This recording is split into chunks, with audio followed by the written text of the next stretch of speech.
Assalamualaikum warahmatullahi wabarakatuh. Kepada yang terhormat dosen pengampu mata kuliah Bahasa Indonesia, Ibu Ferawati Fajirin, SPD MPD. Perkenalkan, nama saya Rosa Amadia Berlian dari Prodi Ilmu Hukum semester 2B.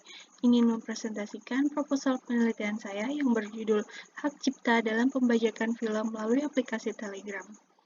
Yang melatar belakangi saya mengambil judul tersebut, yaitu hak cipta merupakan salah satu bagian dari kekayaan intelektual yang memiliki ruang lingkup objek dilindungi paling luas, karena mencakup ilmu pengetahuan, seni, dan sastra, yang di dalamnya mencakup pula program komputer. Banyak kasus pelanggaran hak atas kekayaan intelektual terjadi karena kurangnya simpati yang diberikan terhadap pemilik hak cipta dan kurangnya edukasi terhadap masyarakat pengguna internet untuk lebih bijak dalam memilih tontonan. Contohnya, yang telah sering terjadi pada aplikasi Telegram yaitu pembajakan film, karena akses yang mudah diberikan kepada pengguna Telegram hanya dengan join ke dalam grup film yang ingin ditonton. Mari mengenal aplikasi Telegram yang dikeluarkan pada tanggal 14 Agustus 2013. Telegram diluncurkan ke perangkat iOS, kemudian disusul untuk perangkat Android pada tanggal 20 Oktober 2013. Berselang 2 bulan peluncuran, Telegram memiliki 100.000 pengguna aktif harian. Telegram dapat membuat kapasitas grup chat sebanyak 200.000 orang yang dikumpulkan untuk saling sharing terkait hal-hal yang baru. Dengan Telegram juga dapat berbagi lebih dari sekedar gambar dan video, tapi Telegram juga memungkinkan mentransfer dokumen atau mengirim lokasi saat ini ke teman dengan mudah. Namun, sangat disayangkan, pada aplikasi Telegram ini sering ditemukan grup chat yang berisikan film-film yang dapat ditonton secara ilegal. Mengapa bisa disebut ilegal? Karena pihak yang membagikan film tersebut sering didapati merekam film secara diam-diam saat ditayangkan di bioskop, atau mendapatkan film tersebut secara ilegal.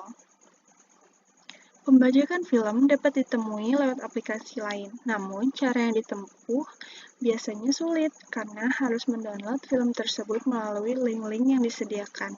Sedangkan lewat aplikasi Telegram sangat mudah, yaitu melalui grup chat film bajakan tersebut dibagikan, dan kita hanya tinggal mendownload dengan kuota saja. Lalu, arti pembajakan sendiri, menurut Kamus Besar Bahasa Indonesia, merupakan tindakan menggandakan suatu hak cipta yang dilakukan tanpa izin pencipta atau pemegang hak cipta, meliputi tindakan pembajakan dalam bidang kekayaan intelektual yang lainnya. Dalam aplikasi Telegram, pembajakan yang dilakukan dengan menggandakan suatu hak cipta tanpa izin dari pencipta atau dilakukan secara ilegal untuk mendapatkannya. Penggandaan yang dilakukan secara ilegal inilah yang sangat merugikan si pembuat hak cipta, karena memberikan dampak rugi secara material. Dampak rugi secara material tersebut yaitu tidak adanya masukan pendapat terhadap pembuat film.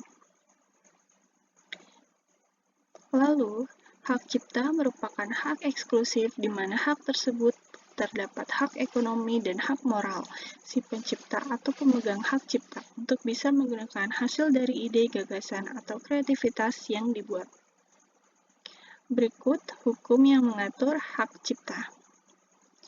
Undang-Undang Nomor 28 Tahun 2014 tentang Hak Cipta, yaitu tindakan yang tidak sah melakukan penggandaan atau memperbanyak suatu karya hasil ciptaan intelektual seseorang tanpa izin dari pemilik hak cipta yang bersangkutan.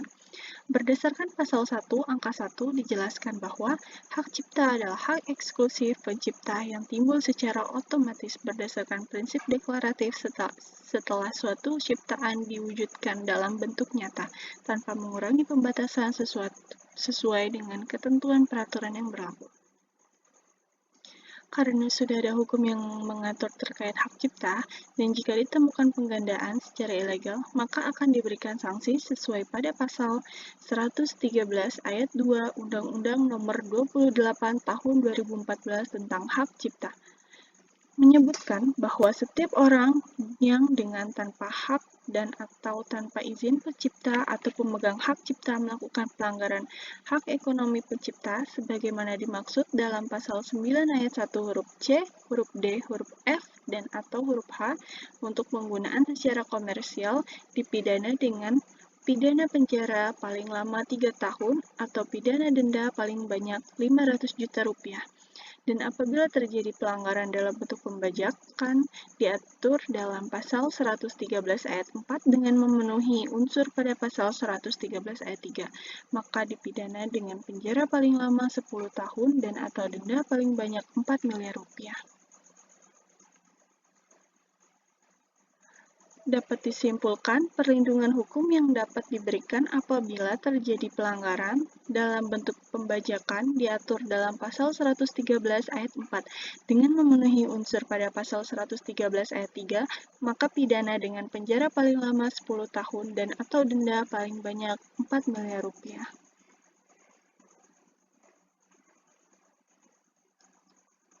Sekian presentasi proposal penelitian hari ini. Saya Rosa Ahmadiyah Berlian berterima kasih kepada dosen pengampu mata kuliah Bahasa Indonesia Ibu Vera Fajrin, SPD MPD. Wassalamualaikum warahmatullahi wabarakatuh.